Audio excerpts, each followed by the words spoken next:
이제 코로나와 우크라이나 전쟁의 여파로 이제 내년 경제가 매우 이제 안 좋을 것이라는 전망이 많이 나오고 있죠. 그래서 걱정과 두려움이 어느 때보다도 앞서는 올 연말인 것 같아요. 성령의 기다림으로 성령의 구조를 받고 피난처인 멜리데에 도착을 했지만 인간의 특별한 동정이 하나님의 동정과 다른 성령의 공의를 알게 하시고 고침받고 상처 입은 치유자가 되게 하십니다. 우리가 되었다함이 없기에 이루어 가야 하는 구원 문제에 있어서 시기마다 종류가 다른 두려움이 몰려옵니다. 그러나 우리는 성령의 고침을 받았기 때문에 때마다 주시는 담대한 마음을 얻고 가야 합니다. 결론부터 말을 하면 담대한 마음이야말로 이제 구원받고 가는 인생이고 또 형제가 있는 인생이고 천국 갈 때까지 이유 달지 말고 겸손하게 살아야 하는 그런 마음이에요. 오늘은 성령의 담대한 마음에 대해서 생각을 해보겠습니다. 첫째로 떠나는 인생입니다. 11절에요. 석 달 후에 우리가 그 섬에서 겨울을 난 알렉산드리아 배를 타고 떠나니 그 배의 머리 장식은 디오스구로라. 이제 멜리데에서 석 달을 보냈습니다. 그 지중해에서는 우리가 알다시피 겨울에는 출항이 금지됐잖아요. 그 날이 이제 석 달이에요. 로마가 목적인 바울의 마지막을 향하는 시간에서 석 달은 대단한 시간인 거예요. 시간을 천히 여기는 것은 예수님을 천히 여기는 것이라고 했습니다. 어려서부터 시간과의 싸움을 하고 있어요. 아무것도 안 하는 날은 그냥 불안한 것이 아직도 있습니다. 어쨌든 멜리데는 지금 몰타섬인데 세계 최고의 휴양지가 되었는데 바울도 그 당시 완전 노인이고 질병 가운데서 또 그곳에서 보빌리오의 대접도 받으면서 이제는 안심하라, 한 섬에 걸리리라 말씀대로 섬에 걸렸으니까 이제는 조사오니 여기서 쉬고 정착한다고 해도 누가 뭐라고 하겠습니까? 그런데 그 섬에서 겨울을 난 알렉산드리아 배를 우리가 타고 떠나니 해요. 바울이 떠나니 우리 일행도 떠나야죠. 누구 옆에 누가 있는가가, 내 옆에 누가 있는가가 참 너무 중요합니다. 바울 따라 떠나는 거죠. 그런데 새롭게 만난 알렉산드리아 배는 이전의 알렉산드리아 배와 아주 다른 점이 있는데요. 그 배의 머리 장식이 디오스구로라고 되어 있는 거예요. 이건 뭔가 하면 그리스 신화에 나오는 제우스와 바람을 핀 그 레다 사이에서 나온 쌍둥이 아들 카스토르와 폴룩스의 이름이에요. 이 쌍둥이 형제가 이제 사이가 좋아가지고 뱃사람의 수호신으로 숭배가 되었는데 그들을 기리는 자리에서는 그들을 구원자라고 불렀다고 해요. 그래서 로마인들도 이 디오스구로 신을 많이 좋아했는데요. 로마의 수호신으로 생각했다고 합니다. 그런데 우리가 이렇게 잘 생각을 해보면 근원을 거슬러 올라가면은 그리스 로마 신화는 전부 불륜이에요. 그러니까 지난번에 우리 그레데 그 의지하면서 해안을 돌 때도 그때도 제우스가 이제 에우로페를 사모해가지고 소가 돼가지고 와서 도착한 데가 그레데고 에우로페가 유럽이잖아요. 유럽의 표시가 됐다고 이제 그랬습니다. 근데 이번에는 또 제우스가 그리고 자기 부인이 있는데도 지금 또 스파르타의 왕비 레다하고 또 이렇게 불륜을 해서 난 쌍둥이 아들인 거예요. 그러니까 결국 힘과 권세를 가지면 인간이 하는 짓은 악하고 음란한 짓밖에 없음을 이렇게 보게 됩니다. 근데 이 세상 문화를 하나님 나라의 가치관으로 바꾸고자 하지만 생각해 보세요. 바울이 탄 배는 유라굴로 광풍에 파손되었어요.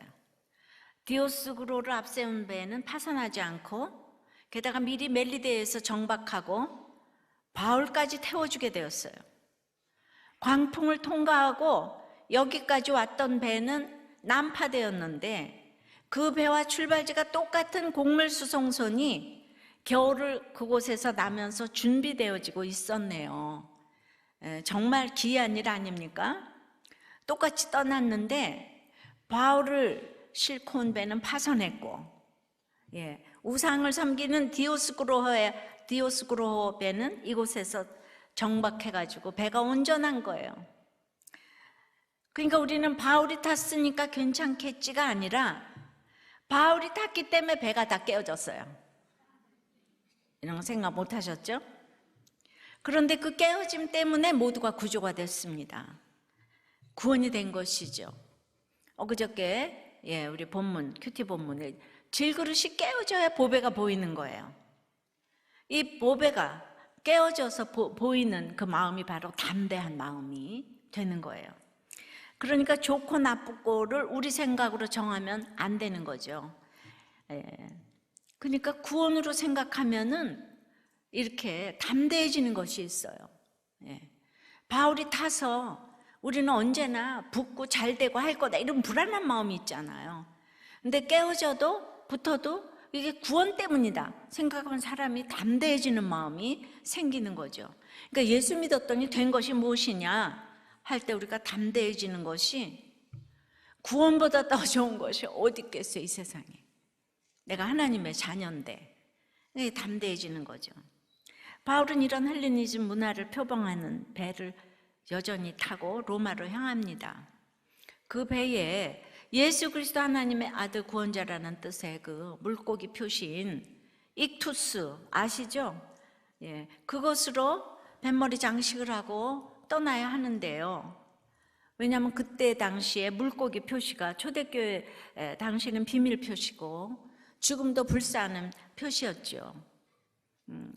그거를 그냥 딱 걸고 가야 되는데, 왜냐하면 지금 다 거듭나서 이제 떠나니까 그걸 좀 보여주고 갔으면 좋겠지만은 그렇게 안 될 때가 있어요.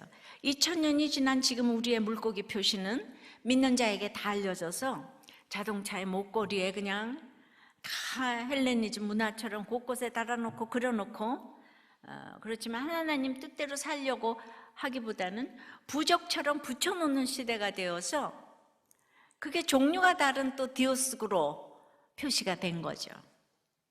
해 아래 새 것이 없어요. 이제 타고 갈 배야말로 진정한 물고기 표시를 하고 하면 얼마나 좋겠습니까? 거기가 276명이 다 달라졌으니까. 그런데도 불구하고 이 배는 제우스를 신봉하며 디오스구로 표시를 하며 로마로 가는 바울 마음이 어땠을까요?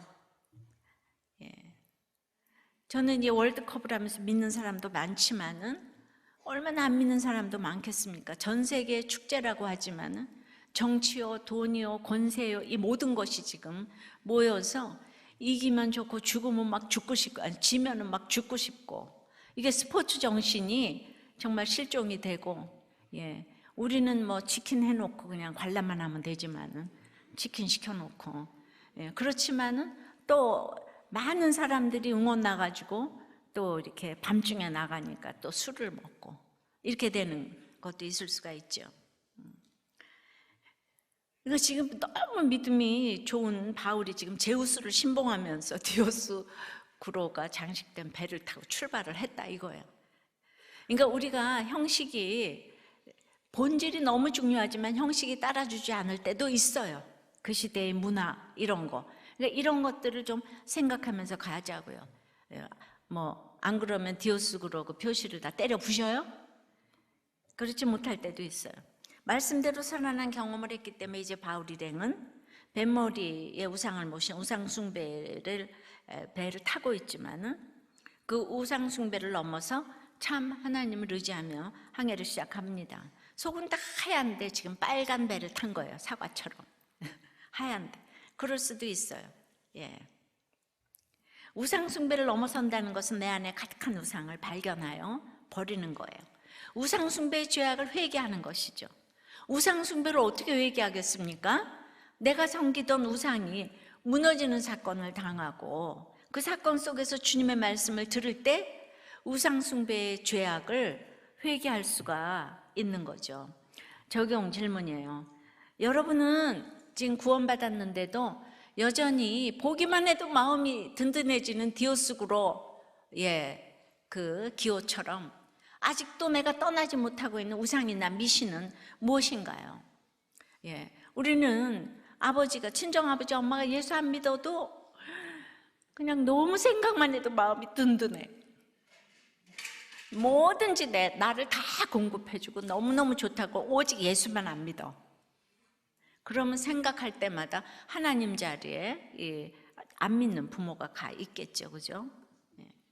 근데 문자적으로도 지금 우리가 미신을 또 이렇게 섬기고 있는 사람들도 있어요. 내 안에 우상이 무너지는 사건을 겪으며 내게 들린 말씀이 있습니까?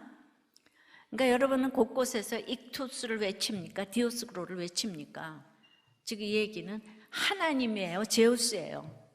그러니까 제우스가 너무 불륜을 해도 너무 왕족이고 그냥 너무 화려하고 뭐 이러니까 우리 다 너무 막 영국 왕실 때문에 우리가 막 그냥 환상을 갖고 있고 이러죠.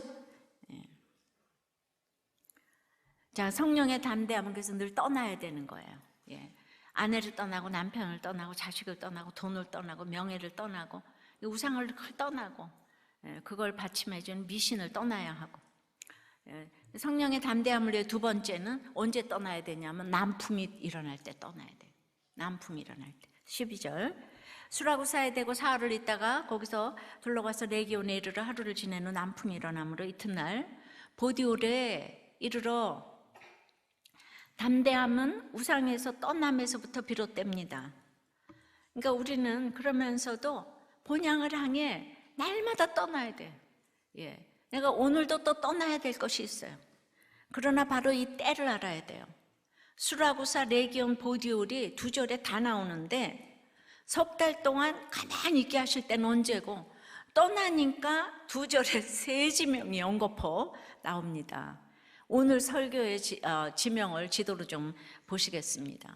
이제 이렇게 수라구사, 레기온, 저기 보디올까지 한 340km 되는데, 거기를 가서 그 다음에 거기에서 육로로 앞비어 로마로 가는데 거기는 한 220km 정도의 오늘 여행을 좀 하겠습니다. 그래서 이제 그 이탈리아 끝부분에 아래, 지금 남쪽 아래에 지금 이제 그 섬을 봤는데, 멜리데에서 간 그 수라구사는 아르키메데스의 원리나 지레대의 원리로 유명한 아르키메데스의 고향으로 유명하죠. 또 키케로는 모든 도시 중 가장 아름다운 도시라고 수라구사를 평했어요. 그러면은 그들이 거기가 아름다워서 사흘씩이나 머문 게 아니고요. 그러니까 지금 바울을 영접하는 멜리데도 최고의 휴양지, 수라구사도 가장 아름다운 도시, 계속 아름다운 곳을 가지만 있으면 안 되고 떠나야 되는 거예요. 거기 떠나야 돼요. 그런데 왜 사흘이나 머물렀냐? 남풍을 기다리나 그랬죠. 기다리느라고. 그러니까 유라굴로 강풍 때도 그 미양에서 베닉스까지 서울에서 천안 정도 되는 거리밖에 안 돼요. 아주 짧은 거리인데 이 바람이 얼마나 지대한 영향을 미치는지 경험했기 때문에 이제는 정말 조심조심하면서 가는 것이 느껴지는 거예요. 여러분, 미양을 떠날 때도 남풍이 불긴 했어요. 기억나십니까? 그래서 닻을 올리고 룰루랄라 하면서 출발했잖아요. 근데 겨울 남풍은 그 믿을 수가 없는 거예요. 잠시인 거예요. 곧 유라굴로의 강풍으로 변했죠. 그때 바울이 말렸지만 전문가들이 다들 나서서 반대하니까 할 수 없이 또 같이 떠날 수밖에 없어요. 바울은. 그러다가 배가 대파되었습니다. 그러니까 이렇게 내가 반대도 어쩔 수 없는 결혼이 있고 안 들으니까 그런 때가 있어요. 속절없이 기다려야 할 때가 많아요. 근데 지금 기다리는 남풍은 겨울 남풍이 아니고 봄의 남풍이에요. 그래서 완전히 다른 남풍인데 이걸 기다려야 돼요. 그래도 급하다고 바늘 허리 꿰어서 못 쓰는 거예요. 급할 때일수록 돌아가라고 하죠. 저도 남풍이 부는 줄 알고 결혼을 했어요. 결혼을 오래전에 하신 부모님, 결혼의 전문가이신 부모님이 하라고 하고, 지금 있다면 결혼정보센터가 전문가라면 전문가들이 최고로 치는 특A급 결혼 아니었을까요? 근데 지금 생각하면 저에게 사인을 주셨어요. 제 감정이 말을 안 듣고 또 믿음으로 서로 확인하고 기도하고 한 결혼이 아니기 때문에, 예. 그러니까 우리는 장로님, 권사님, 양쪽이 다 장로님 아들, 딸이지만은, 예, 그렇게 뭐 말씀으로 인도 안 받고 이런 얘기를 안 했어요. 예. 근데 그러기 때문에 한쪽에서는 제가 불안한 것이 있었는데, 예, 어떤 사인을 주셨냐 하면은 남편이 130번 선을 봤다 그러는 거예요. 그 지나고 보면 그거 굉장히 불안한 말인 거죠. 보통 이상한 사람이 아닌 거잖아요. 예, 예. 그런데 이게 이제 남풍에 속아가지고 불어있고자 했어. 이상하다고 생각은 했지만은, 그러니까 그때는 모르니까. 그러면 130번이나 받고 나를 그 다음에 택한 거니까 내가 좋은 거야? 이렇게. 그러니까 나도 속고 남도 속는. 그렇지만 참 이상하다고 생각했어요. 예. 그래서 6개월 교제하는 동안의 남풍은, 예, 정말 너무도 잠시의 남풍이었는데, 광풍이 분 것은 정말 얼마 안 되어도 아니고 결혼 첫날부터 북동풍이, 예, 불어닥쳤어요. 근데 세상적으로 힘들면 광풍이고 좋으면 남풍이고 그런 걸 말하는 게 아니고요. 바울이 떠날 때도 떠나고 나니까 잠시 남풍이 불었잖아요. 그러니까 여러분, 이런 얘기를 성령님이 아니고는 해석이 안 되는 거예요. 제가 얘기를 해줘도 해석이 안 돼. 그래서 여전히 물씬 결혼하고 할 거 다 해요. 여기 와서 들어도. 해석도 안 되고 환경만 바라보고 근거도 없이 영원히 남풍이 계속될 것을 바라보고 디오스그로 장식을 달고 세상 정력으로 출발하는 것도 모른 채 무서운 항해를 시작하죠. 다들 그렇게. 그러니 금세 저에게 이 북동풍, 광풍이 몰아치는데 저에게 담대함이라고는 진짜 1도 없는 거예요. 예. 그래서 정말 생각해 볼수록 제가 이제 녹초가 되었지만은 주님이 동행해 주셨기 때문에 수많은 모든 과정을 거쳐서 지금 이 자리에 제가 있네요. 예. 그러니까 지금은 꺼진 불도 다시 보자 하면서 조심조심하며 남풍이 불 때를 기다리며 한 걸음씩 가고 있습니다. 우리의 모든 거는 떠나야 되는데 언제 떠나야 되는가? 수라구사에서는 사흘, 또 여기서는 하루, 멜리데에서는 석 달, 이것도 저기 보디올에서는 일주일. 이걸 어떻게 알겠어요, 여러분? 결론부터 말하면, 그러니까 목장, 공동체가 없이는 이건 알 수가 없는 거예요, 여러분. 여러분 힘으로는 알 수가 없어요. 그러니까 한 걸음씩 인도받고 남풍을 기다리며 가니까 레기온에 도착을 했어요. 드디어 원하고 바라고 기도하던 이탈리아 반도에 도착을 했습니다. 장화 모양이 아까 구도 앞쪽 코에 해당하는 지역의 항구 도시인데, 이 여기에서 보디올까지는 남풍 덕분에 340km나 떨어져 있는데 단 이틀 만에 도착을 했어요. 이거는 아무리 해도 5일 이상은 걸려야 되는데 이건 이제 기적인 거죠. 그만큼 남풍은 절대적이었습니다. 근데 여러분, 남풍은 하나님만이 주실 수 있는 자연바람이잖아요. 내가 아무리 노력해도 하나님이 아니면 우리는 갈 수가 없는 거예요. 하나님이 남풍을 주신다고요. 그러니까 전문가가 소용이 없다고요. 여기는 보디올은 일찍 발달한 상업항구 도시인데요. 로마 다음으로 이탈리아에서 가장 오래된 회당이 있었다고 하니까 이 회당을 중심으로 기독교인들이 생겼겠죠. 그래서 이제 기다리다 출발을 하면 누구도 갈 수 없는 거리를 이렇게 순풍에 돛단 것처럼 가게 하시는 거예요. 저 말씀으로 같이 나누고 이렇게 가는 거. 저는 사역을 위해서 작전을 짤 수가 없어요. 저 입장은 하루하루 살 수밖에 없었기 때문에요. 그래서 그러나 날마다 로마에 도착하는 마음으로 전도를 하고 가정 살리고 하다 보니까 수라구사에서는 사흘이나 있게 하셨는데 저도 13년간이나 사람이 많이 모여도 신학도 안 하고 평신도 사역이라고 할 것도 없이 계속 수라구사에 머물러서 수라구사 우리 집에 머물러서 날마다 그냥 큐티 모임 열었어요. 13년 동안. 근데 13년이 되니까 남풍이 드디어 불어서 레기온으로 가게 하셔서 이제 큐티 선교회가 창립되게 하셨죠. 그래서 큐티의 남풍이 불었어요.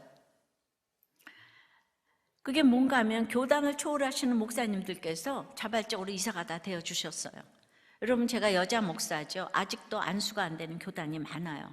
안수가 안 되는 대표적인 합동교단 중에 이 사랑의 교회 옥하는 목사님이 장소를 빌려주시고 축도까지 해주시고 큐티선교회가 창립되었어요. 2000년 7월 17일에. 그리고 또 안수가 안 되는 또 다른 이제 고신, 합신 이런 목사님들. 우리 남설교회도 합동이고 은혜교회는 합신이고 고신의 정지최 목사님, 무슨 또 그러니까 우리 홍정일 목사님도 전부 여자 안수 안 주는 목사님들만 지금 쫙 모였어요. 물론 이제 통합측 목사님도 계셨어요. 근데 이분들이 여성 목회 어쩌고 저쩌고도 이사가 되셔서 전폭적으로 밀어주셔서 자연스럽게 지금 이제 큐티 선교회가 시작되게 하셨으니 생각하면 이거야말로 기적 아니겠습니까? 그런데 레기온에서 보디올은 이틀 만에 340km를 갔기 때문에 그냥 큐티 선교회가 세워지고 나니까 남풍이 솔솔 불어가지고 그냥 13년 동안 있었는데 3년 만에 우리도 교회가 창립이 되었어요. 훨씬 많은 키로를 빨리 오게 된 거죠. 그러니까 늘 사인이 없으면 움직이지 않았죠. 근데 이제 큐티 말씀에 사인대로 움직이면 앞으로 나가게 하셨습니다. 여러분, 이렇게 주변에서 말리는데도 이 정도면 되겠지? 그런 거 없어요. 밀어붙이듯 결정하고 떠나서는 안 됩니다. 성령께서 일하실 때는 언제든지 억지로가 아니라 남풍이 불듯 자연스럽게 일하십니다. 옳다고 명분이 있다고 해서 상대방을 무시하고 이렇게 밀어붙여서는 안 됩니다. 하나님 그렇게 일하지 않으세요. 내 생각이 맞더라도 그 생각 때문에 한 사람이라도 감정이 상하고 다친다면 기다리는 시간이 필요해요.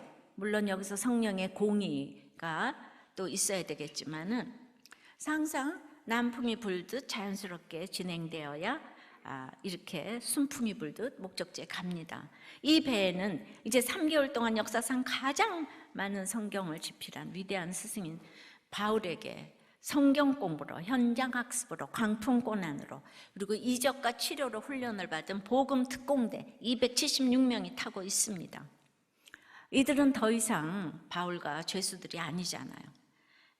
갇혀있던 시간 동안 바울에게 들은, 그리고 광풍 가운데서도 말씀을 듣고 살아난 복음의 용사들이 이 배를 타고 지금 짐승의 권세, 용의 권세, 세상에 그냥 완전히 그 권세를 향해서 지금 달려가는 것 같고 같잖아요. 복음의 폭탄을 실은 배가, 사람이 폭탄인 거지, 복음의 폭탄. 그러니 남풍이 안 불 수가 없죠. 모든 준비가 되었기 때문에 이제 남풍을 불게 하셔서 이 배를 빨리 로마로 보내십니다. 여러분들, 우리들 교회가 복음 특공대 아니겠습니까? 자타가 공인하는 죄인이지만 우리들 후에서 고침받고 훈련받고 다들 로마로 향하고 있는 줄 믿습니다. 적용해 보세요. 사명이 있어 남풍을 기다립니까? 내 환경을 벗어나고 싶어 남풍을 기다립니까? 여전히 북풍이 부는데 내 모든 것이 삐걱거리는 잡음이 들리는데 남풍의 환상을 가지고 뭔가를 시작하려고 하지는 않습니까? 기다려야 할 때입니까? 떠나야 할 때입니까? 이거 어떻게 알아요? 일주일? 하루? 사흘? 석 달? 여러분 어떻게 알아요? 여러분이 아무리 전문가지만 그걸 어떻게 알아요? 남풍이 불 때를 어떻게 알아요? 이건 공동체 없이는 불가능한 겁니다. 성령의 담대한 마음은 이제 세 번째. 첫 번째는 뭐죠? 떠나는 인생이 돼야 되죠. 또 언제 떠나요? 남풍이 불 때 떠나요. 그러면 세 번째는 형제들이 맞으러 올 때 이와 같이 로마로 가야 그 담대한 마음을 주시는 거예요. 형제들이 맞으러 올 때 이와 같이 로마로 가야. 좀 길지만은 여러분들한테 대지를 2개 주면 어렵다고 그래서 할 수 없이 한 대주로 하려니까. 그렇지만은 여기에 모든 또 답이 있으니까. 14절, 5절, 거기서 형제들을 만나 그들의 청함을 받아 2회를 함께 머무니라. 여기서 일주일 있죠? 그래서 우리는 이와 같이 로마로 가니라. 이와 같이 로마로 가니라. 그곳 형제들이 우리 소식을 듣고 아비오 광장과 트레이스 타베르네까지 맞으러 오니 바울이 그를 보고 하나님께 감사하고 담대한 마음을 얻으니라. 아멘. 이제 점점 목적지로 다가가고 있습니다. 떠나고 떠날수록 이제 로마가 코앞에 보입니다. 그러니까 담대함이 너무 필요해요. 석 달 동안 멜리데에 있을 때 보블리오가 대접을 너무 잘해줄 때 천금 같은 그 시간을 보냈어요. 왜 보내는지 모르지만 석 달 동안이나 그 토인들과 같이 있게 하셨습니다. 근데 바울이 이 일가기어 삼추인 이때 그렇게도 가고 싶은 로마의 결국은 무엇이었나요? 결국은 참수형이 기다리고 있죠. 그러니 인생의 목적이 행복이 아니고 거룩인 것이에요. 그러니까 이 목적을 이루기 위해 성령의 담대함이 필요한 것입니다. 그리고 또한 목적을 이루기 위해 늘 떠나야 되는 거예요. 아름다운 것을 늘 떠나야 하는 거예요. 죽음이 기다리고 있어도 예루살렘으로 떠나야 하고 또 로마로 떠나야 합니다. 왜냐하면 인생은 너무 짧고 우리는 다 죽기 때문이에요. 그러면 잘 죽는 것이 최고의 상 아니겠습니까? 우린 밑둥이 잘려진 나무예요. 이제 말라갈 일밖에 없어요. 그런데 알렉산드리아 배에 종착한 거인 보디올에서 로마까지는 220km 정도 됩니다. 그러니까 여기서부터 로마까지는 그 로마의 도로가 너무 잘 닦아놨잖아요. 팍스 로마나. 그냥 모든 길은 로마의 그 일본 국도 해안선을 따라 북쪽으로 쫙 향해 걷기만 하면 그 꿈에도 그리던 로마에 도착할 수가 있어요. 그러면 우리 같으면 보디올에 도착하자마자 거기서는 육로로 갈 수 있으니까 우리 인생의 최종 목적지인 그 로마를 향해 걷기 시작했을 거예요. 하지만 바울은 자기 일정을 자기 마음대로 결정할 수 없었어요. 왜냐하면 그는 죄수 신분이잖아요.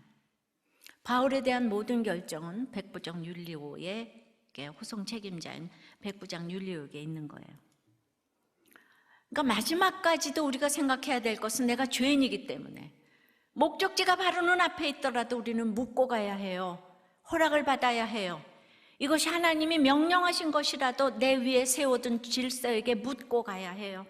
이것이 아무리 구원을 위한 일이라도 내게 허락한 질서, 가정에서는 남편, 부모, 직장에서 직장에서도 내 위에 하나님께서 세우신 그 질서의 끝까지 순종하며 묻고 가야 하는 거예요. 굉장히 여러분들은 항상 성경에 토시를 놓치면 안 돼요. 바울이 고린도에서 로마서를 쓸 때 네가 앞으로 로마에서도 증언하여야 하리라 그랬잖아요. 예언을 받았으면 바로 로마로 출발했으면 일주일도 안 걸렸을 건데 그냥 그때그때 환경과 질서에 순종하느라고 감옥, 광풍, 돌팔매, 독사 이런 거를 다 거쳐가면서 내게 주신 말씀으로 하루하루 물으며 인도함 받고 가는 것이 로마로 가는 거예요. 이것이 성령의 담대함의 비결입니다. 그래서 하루하루 사는 것이 선교이고 천국이고 최고의 담대함의 비결이에요. 우리가 모든 것을 가지고도 담대함이 없으면 돈이 무슨 소용이 있겠습니까? 여기서 근데 만난 형제들은 원어상 그리스도인임을 알 수가 있어요. 즉 믿는 그리스도인들을 이곳에서도 만나 교제할 수가 있었습니다. 이들은 베드로의 오순절 설교를 듣고 흩어진 사람들일 수도 있고요. 바울이 로마서를 보내서 복음이 미리 전해져 받아들인 사람들일 수도 있습니다. 이처럼 우리가 갈 수 없는 곳에도 말씀과 문서를 보내며 가는 것 또한 이와 같이 로마로 향하는 길이라 이해할 수 있습니다. 멜리데인들을 전도하고 지금 오는 길이에요. 근데 그 사람들에게 복음만 전했어요. 그 사람들이 성숙해져 가는 건 지금 못 봐요. 그죠? 복음만 전하고 예수가 그리스도다 아멘 복음 제시해서 영접만 지금 했어요. 병만 고쳐주고 떠났어요. 그런데 바울이 만나고 싶은 사람은 형제인 거예요. 주 안에서 형제들을 만나서 서로 죄인임을 확인하는 만남은 너무 기쁨이에요.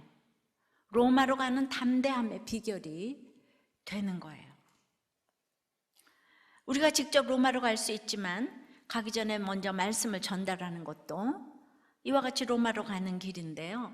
바로 이 죄인들의 나눔인 큐티인이 영문판으로 번역이 되어서 점점 선교 현장에 큐티인 영문판을 보급하고 있는데요. 이 또한 로마로 가는 길이겠죠. 바울은 일주일의 시간을 보디올에서 믿음의 형제들과 보내고 이와 같이 드디어 그리도 외치던 로마로 향합니다. 여기서 왜 일주일 있었을까? 백부장 율리오의 볼 일도 있었을 것이고 우리는 몰라 그거요. 예. 그런데 분명히 그때그때마다 인도함이 지금 있는 거예요. 예. 그 믿음의 형제들과 일주일 보낸 것이 담대함의 비결이에요. 15절 읽습니다. 그곳 형제들이 우리 소식을 듣고 아비오 광장과 트레이스 타베르네까지 맞으러 오니 바울이 그들을 보고 하나님께 감사하고 담대한 마음을 얻으니라. 아멘. 이 맞으러로 번역한 헬라어 단어 아판테시스는요, 이 마중을 의미합니다. 특히 높은 사람, 귀한 사람, 황제, 황제의 사절, 총독, 장군 이런 사람을 예를 갖춰서 환영하는데요. 그냥 만나러 나가는 단순한 단어가 아니라 로마의 장군들이 전쟁을 끝내고 개선을 해서 돌아올 때 개선 장군을 맞으러 갈 때 그때 사용되는 단어예요. 근데 생각해 보세요. 초라하고 병든 늙은이 바울이 지금 이제 로마로 들어가는 그 순간을 하나님께서는 그러니까 어떻게 보고 계신 거예요? 모든 전쟁을 승리로 끝내고 돌아온 개선 장군으로 지금 보고 계신 것이에요. 사람들이 볼 때는 어때요? 백부장이 호송하는 초라한 죄수잖아요. 죄인이잖아요. 그런데 하나님께서는 이 아펜테시스라는 단어를 쓰면서 바울을 하늘나라 최고의 장군으로 맞아들이시는 거예요. 비록 백부장이 질서 가운데 있지만 하나님 눈에는 모든 천군 천사 위에 장군으로 보고 계신 거예요. 여러분들이 사장의 질서, 남편의 질서, 그냥 이 모든 질서 가운데 있지만은 여러분들을 하나님 눈에는 천군 천사의 장군으로 보고 계신 인생을 살고 계십니까? 형제들과 죄인들의 나눔을 하면서 이와 같이 사람들이 손가락질하고 무시하는 죄패를 가지고 있고 큰 부와 능력도 없는 초라한 모습이지만 이 말씀 하나 붙들고 오늘도 내 자리를 지키며 살아낼 때, 저 천국으로 갈 때 하나님께서 우리를 최고의 개선 장군으로 맞이해 주실 줄 믿습니다. 이번 주 한 목자님의 나눔인데요, 참 목자님이 자신의 그 연약한 부분들을 이렇게 다 나눠주셨어요. 저는 이게 대단한 나눔 같지 않지만은 그냥 일상적으로 우리가 할 수 있는 나눔이거든요. 이런 나눔이 죄인들의 나눔이에요. 이것이 형제의 나눔이에요. 나는 예수 이름으로 구원을 받았다고 자신 있게 말할 수 있다. 그런데 14년 동안 직장을 다니면서 수많은 사람이 지나갔는데 그냥 미움이 가득한 사람이 있다는 거예요. 이전에는 사장님이고 지금은 부사장님이고 인정이 되지 않고 용서가 되지 않는데 늘 불공평하다는 생각으로 가득 차 있는데, 또 회사에서 진급이 되지 않는 것에 불공평하다고 생각을 한다. 그리고 아내가 내게 너무 잘해주고 있음에도 남자로서 늘 불만이 많다. 심지어 아들이 외가에서 사랑을 많이 받고 선물도 많이 받는데 그걸 즐겁게 생각하기는커녕 질투하고 시기하고 열등감을 가진 아비였다. 새로운 존재가 되었는데 불 붙기 시작한 목장 예배에 불을 꺼트리는 존재가 나다. 새로운 목장 식구들이 오셨는데 마침 코로나에 걸려 목장 모임을 쉬고자 했다. 그랬더니 아내가 왜 목장 모임을 쉬냐고 하는 말에 돌이키지 않고 서운함이 더 먼저 들었다. 늘 내 환경만 생각했다. 여러분, 이런 나눔을 어디서 하겠어요? 서로 죄인이니까 하죠. 예. 들어줄 형제들이 있으니까 이 나눔을 하죠. 여러분, 이런 죄인의 나눔은 안식이 있어요. 이런 얘기를 뜨신 밥 먹고 왜 하겠어요? 예. 나의 치부를 이렇게 얘기를 하면 믿음이 막 하나도 없어 보입니까? 예. 이렇게 자기의 죄를 그냥, 예. 이런 사람하고 친하지, 아무 말도 안 하고 있는 사람하고 불편해서 어떻게 살아? 이렇게 얘기를 해야지. 저는 이런 분이 개선장군이 된다고 생각을 하는 거예요. 예. 오늘 왜냐하면 이 본문이 그렇잖아요. 바울을 지금 맞으러 와서 개선장군 맞이하듯이 누가 형제들이.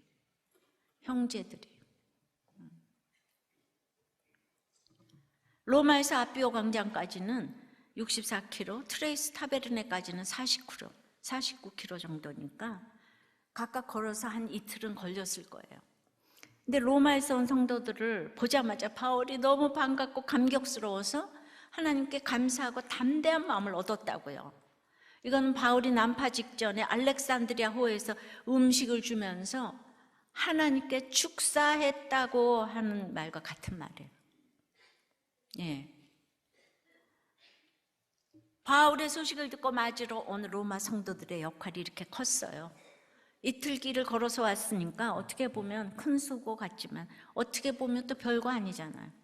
시간만 내면 누구나 또 할 수 있는 일이잖아요.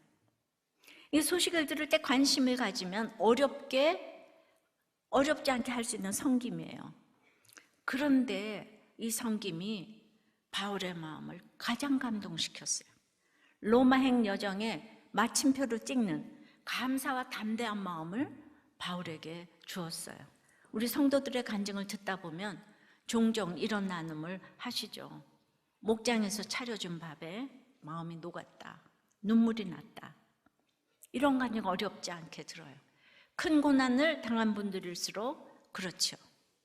누구에게는 아무것도 아닌 밥 한 끼지만 어떤 사람에게는 그 마음을 움직이는, 그냥 움직이는 게 아니라 한 주를 살 수 있는, 또한 평생이 바뀔 수 있는 그 담대한 마음을 주는 최고의 응원인 것입니다. 하나님께 감사하니까 또한 담대한 마음을 이제 얻게 되는 거예요. 담대한 마음 타르소스는 성경에서 이곳에서만 쓰인 단어인데요. 담대함, 용기라는 뜻이거든요. 바울이 예루살렘 공회 앞에서 변론한 날 밤 주님이 바울 곁에 서서 담대하라. 네가 예루살렘에서 나의 일을 증언한 것처럼 로마에서도 증언하여야 하리라. 기억나시죠?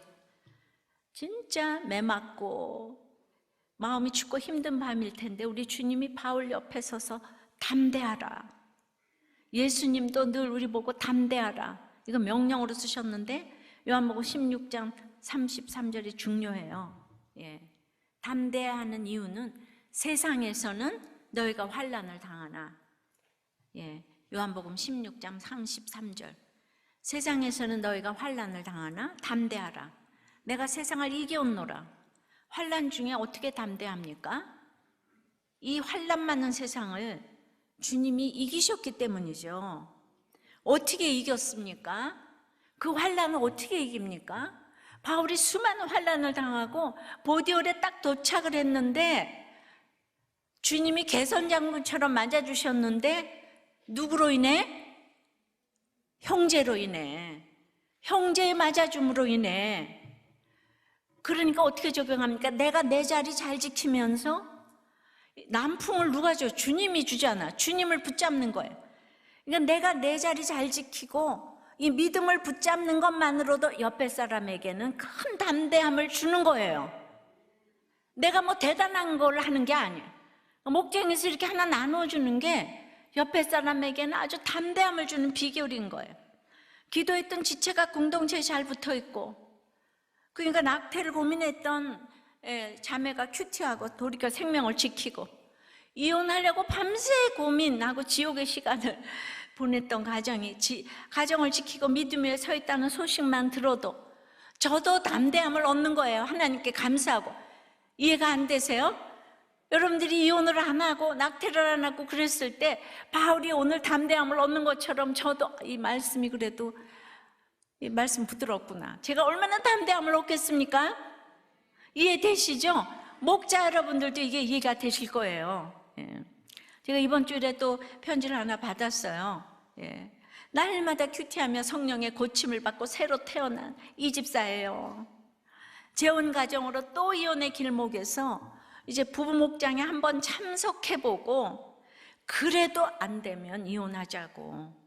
남편과 처음으로 부부 목장 탐방을 간 이후 지금까지 부부 목장 개근하며 드디어 남편이 주차 봉사까지 하게 되었습니다. 365일 술 마시며 골프에 당구에 축구에 정신없이 군대 구신 들린 자처럼 살며 폭언에 폭행을 하여 경찰서까지 다녔던 남편이 지금은 술을 주 1회 정도 마시고 운동장 교인이었는데 한 달 전부터 예배당 안에서 온전히 예배를 보고 사계절 내내 슬리퍼를 신고 나다니던 사람이 며칠 전부터 처음으로 슬리퍼를 신지 않고 출근을 하고 있습니다. 목사님, 남편이 이렇게 멋있는 사람으로 변했어요. 무엇보다도 제가 하루라도 큐티를 안 하면 눈에 가시가 생기는 제가 됐어요. 저는 일주일 동안 부목장, 남목장 사수하고 수요 예배, 주일 현장 예배를 위해 하루하루 삽니다. 주일은 새벽에 일어나 남편 깨우다, 딸아이 깨우다, 식사 챙기며 같이 가는 지체까지 데리고 힘은 운동장에 도착하는 것이 미션입니다. 우리는 이와 같이 함께 로마로 가는 거예요. 예, 형제의 맞아줌으로 이와 같이. 이 복음은 저 혼자만의 사역이 아니죠. 우리들 교회는 이와 같이 서로 감사하고 담대함을 얻어 함께 로마로 가는 줄 믿습니다. 그리고 누구 한 사람의 업적이 아니라 우리들의 상급이며 우리들의 행전인 줄 믿습니다. 적용 질문이에요. 누구의 소식을 들을 때 감사와 담대함을 얻었나요? 예. 목적지가 코앞이라고 지금 내 방법대로 가나요? 예. 여러분, 부동산도 모두 계약하기 전에는요, 아무것도 믿으시면 안 돼요. 예. 계약서에 도장 찍을 때까지는 코앞이라고 내 방법대로 가면 안 돼요. 아니면 질서와 교제와 순종을 통해 이와 같이 이 목적지로 가고 있나요? 로마는 날마다 나의 로마가 달라지죠, 그죠? 그러니까 여러분들이 불안할 때마다 떠나야 되는 거예요. 붙들고 있는 게 많아서 불안한 거예요. 떠나야 되는 거예요. 그러니까 이 세상에서 잘못될까 봐 부들부들 떨어요. 예, 잘못되면 우리가 예수 믿다가 순교밖에 더 하겠어요? 아유, 이해가 안 돼요. 근데 진짜 우리가 인생이 짧잖아요. 제가 이런 나눔을 30년, 40년 전부터 했는데 하나님 저를 아직 살려두고 계시잖아요. 내가 그렇게 말한다고 나를 빨리 데려가시지 않더라고요. 내 생명 걷어가라고 그랬는데 그렇게 기도 안 한 우리 남편을 먼저 데려갔어요. 우리 남편이 정말 병원을 아주 그냥 전문가처럼 얼마나 성실하고 열심히 환자들에게. 근데 하나님 앞에 기도를 해야죠, 그죠? 두려움 없이. 근데 두려움이 또 어떻게 없겠어요? 있지만은 이렇게 날마다 하나님 방법대로 질서와 교제를 통해서. 한 목사님이 유수한 신학대학을 나오시고 목회하시는 중에 우리들 교회 목회자 세미나와 양육을 다 받으셨어요. 근데 그때 충격을 받고 이 목회가 배워서 되는 것이 아니라 자신의 삶이 그대로 녹아져야 된다고 생각을 하셨는데, 그러다가 어느 주일 아침에 목사님과 다툰 사모님이 우리들 교회로 도망쳐와서 등록을 하셨어요. 그래서 이 목사님이 그 다음 주일에 성도들을 전부 한 차에 태워서 우리들 교회 등록시키시고 본인도 등록을 하시고 지금은 부목자가 되셨어요. 예. 저는 이제 뭐 이렇게 다 오라고 드리는 말씀이 아니고, 이 부목자님은 사모님 2명의 자녀를 입양했어요. 아내도 또 이혼하기 전에 이 목사님을 만났는데 그 후 이혼하고 두 분이 재혼을 했어요. 예, 얼마나 상처가 많으시겠습니까? 그래서 저는 이 정도 돼야 우리도 꽤 말씀이 들리는구나. 예, 이거 유다와 요셉 얘기를 하잖아요. 시아버지하고 며느리하고 동침한 유다가 예수님의 직계조상이 됐다고 하는데, 예, 훈련 많이 받으셔가지고 빨리 나가서 제대로 된 목회하세요. 여기서 이제 훈련 다 받으셔가지고 그 성도들 그대로 데리고 나가셔가지고, 예, 그러니까 여기 이제 훈련 받으러 왔다고 생각을 지금 이제 하시고, 너무 많으면 이제 못 오셨겠는데, 예, 진짜 우리들 교회에 간증은 종류와 장르가 정말 이제 끝이 없는 것 같다는 생각을 하면서 한쪽에서는 또 마음이 또 이제 또 아프기도 하고 그렇습니다. 예, 말씀을 맺습니다. 그러니까 성령의 담대한 마음은 늘 떠나야 돼요. 예, 내가 불안할 때마다 떠나지 못하는 게 있어서 그래요. 떠나야 돼요. 언제 떠나느냐? 난풍이 일어날 때 떠나야 합니다. 예. 그런데 예, 형제들이 맞으러 올 때, 예, 우리 목장이 정말 대단한 곳이에요. 그렇게 개선장군 맞이하듯이 해주는 것이 나의 치부를 다 들어주는 거예요. 이와 같이 로마로 가야 주십니다.